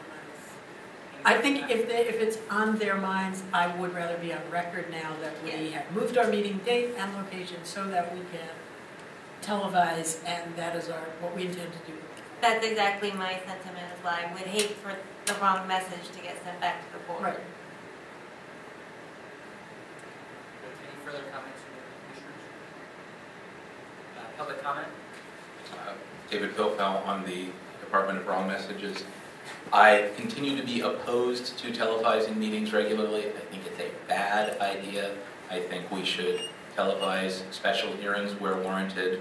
I think to make regular meetings and this sort of thing that we've done tonight televised is an unnecessary expense, will perhaps change the nature of the meetings, not to the better, and I think it's not warranted.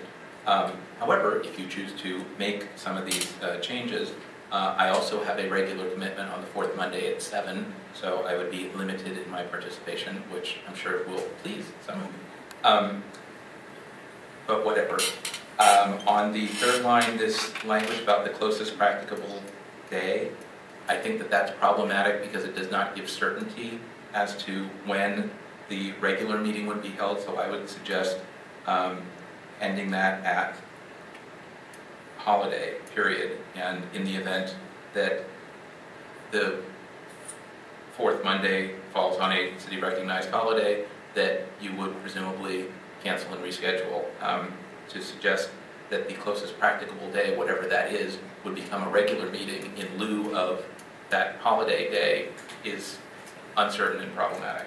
And with respect to Section 8, you could either delete that or say, subject to technical availability. I think that this bylaw change, having been properly noticed, can be amended and adopted tonight as amended. I don't think that you need to hold this if you so choose to decide on it tonight. I can lose respect. I'm okay. Thank you. Commissioners, Ray Hartz, Director, San Francisco Open Government, and I guess you can figure out from that exactly where I fall on this. I really am flummoxed at times knowing that the Sunshine Ordinance latest edition was passed in 1999, and one of the provisions in there is a requirement that as technological changes are brought into the city, that they automatically must include efforts to include sunshine issues. I really find it really bizarre to say we live in the Bay Area, which is one of the technological centers of the world, and yet we're still enforcing, we're still doing things on DVDs and in some cases even cassette tapes. And what this does when you televise it, it allows people who are unable to attend because of other commitments, because of illness, because of age, disabilities, or whatever, to participate in the meetings and see what's going on. And by not doing it, what you do is deny them that opportunity. And I think doing some sort of a random thing where you say, well, we'll televise some meetings, we won't televise others, is really going to leave you open to a charge of, yeah, all the things you don't want the public to know about, you'll do at the non-televised meetings, and all the things that you don't mind the public seeing, you'll do at the ones that are televised. And very honestly, I have seen some situations like that. Now, as far as the police commission, I have attended meetings here in City Hall. I have yet to see one televised meeting that was interrupted or canceled because of a technical difficulty. Did they have to take a short break like you've done earlier tonight? Yes, they did. But they came back, just like you did, twice this evening, and they went right back and kept doing what they're doing. You know, very frankly, we're in a day and age where open government is not something you give lip service to. And saying, well, we can do this, we just choose not to, or we don't want to obligate ourselves to do it, is really counter to everything that Sunshine and the Brown Act stand for. It is designed to get people involved in the process. I mean, I go to city meetings now, I look around, and I look at the attendance, and you see a meeting and 3 people show up. Is it that the citizens of San Francisco just don't give a damn about their government? Or is it the fact that it has been made so difficult for them to attend, or so many different changes have happened that many of them figure, why bother? You know, very frankly, I attend a lot of meetings at home watching SFG TV, and I've been able to look at things that are done where I might feel there's one item on the agenda that I'm really interested in. I would like to hear the discussion about it, but I don't want to go down and sit for 5 or 6 or 7 hours for the whole process. Again, I cannot think of any plausible reason not to go forward, especially considering the decision of the Board of Supervisors.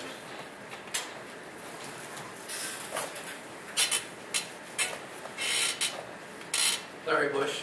It's been my pleasure to videotape your meetings the last several times, and again tonight. It's not expensive, it's not that difficult. That's it on YouTube. A number of people who watch it. And for many people, as last speaker just said, you don't want to spend hours sitting in a meeting. There'll be one part of the agenda you want to know about, and you come and follow it. You talked earlier tonight about the need for greater outreach on the issue of public finance and hearing more voices. Well, this is an opportunity for people to hear what it is that you're discussing and then see what it is that they want to provide in the way of input. So I think that it makes your work better as well as the public.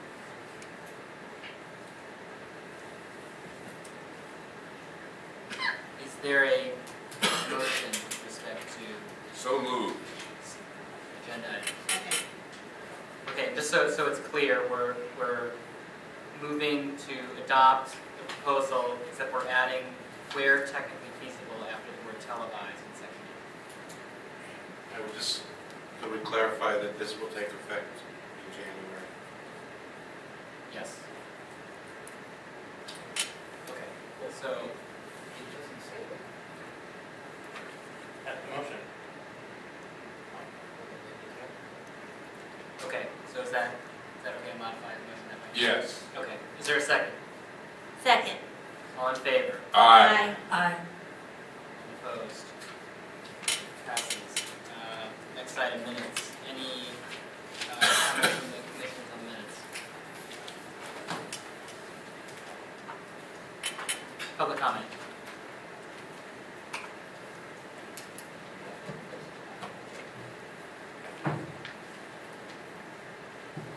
David Gopel. On the minutes, there were just 2 items, and they're really more formatting than anything. On the motions, I think the numbering is fine. I think motions are either moved, seconded, and passed, or moved, seconded, and adopted. I'm not crazy about the language accepted. I don't think motions are accepted or rejected. And in all instances where Commissioner Steadley was absent, I think the 4-0 should say something like 4-0, comma, Commissioner Steadley absent, so that it's very clear in the vote, so you don't have to refer back to who was present. Other than that, once again, a fine set. Thank you.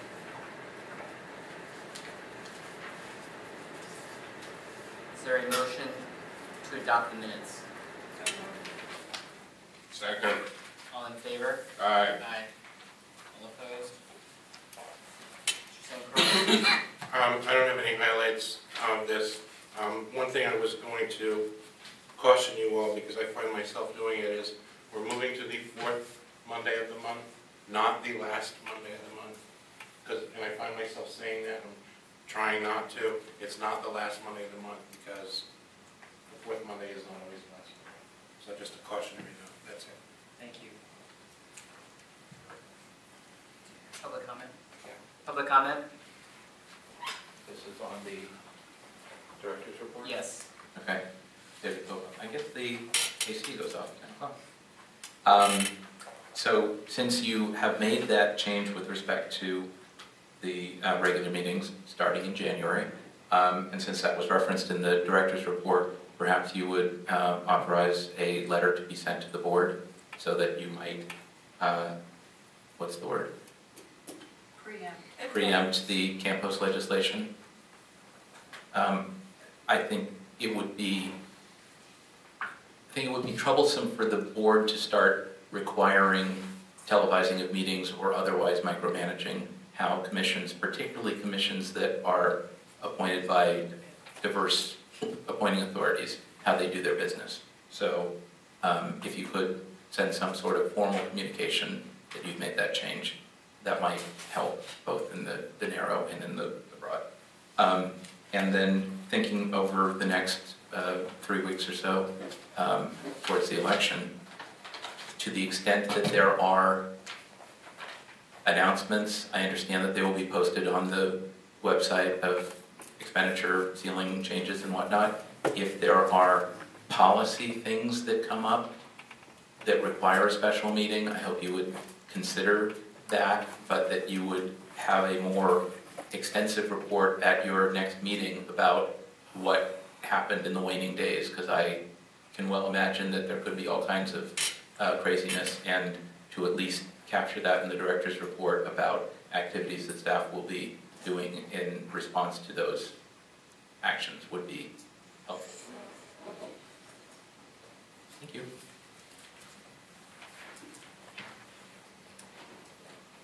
Items for future meetings? Public comment? So I just need to take a brief moment to make a disclosure at this meeting. So about 4 or 5 weeks ago, a lateral attorney joined our firm, who you probably know, Kevin Hennigan. He does have a political and election law practice, and so I've worked with the Deputy City Attorney's Office and our Risk Management Department to put in place screening mechanisms. So I just wanted to briefly disclose that and inform everyone here of that. Certainly I will have no involvement in his practice or in his work at all. No one in his practice group is to have any communications with me, and vice versa about any matters that could come before the commission. I will not have access to any of his files, anything like that. We actually work on different floors, and I will not share in any profits from his local San Francisco practice. And finally, of course, I would recuse myself in the event he, is representing a client that comes before the commission. So definitely, I welcome any questions or concerns that you may have. Thank you, Commissioner Liu. Thank you. Last item, public comment on matters appearing or not appearing.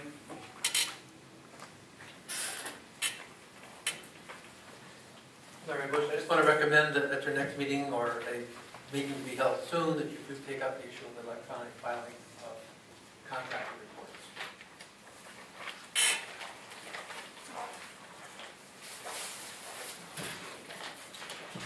Members of the Commission, Ray Hartz, Director, San Francisco Government, and I'm not going to go into the substance of this, but this is going to be an ongoing thing starting tonight regarding ethics complaint number 06110-816, which was summarily dismissed by the Executive Director.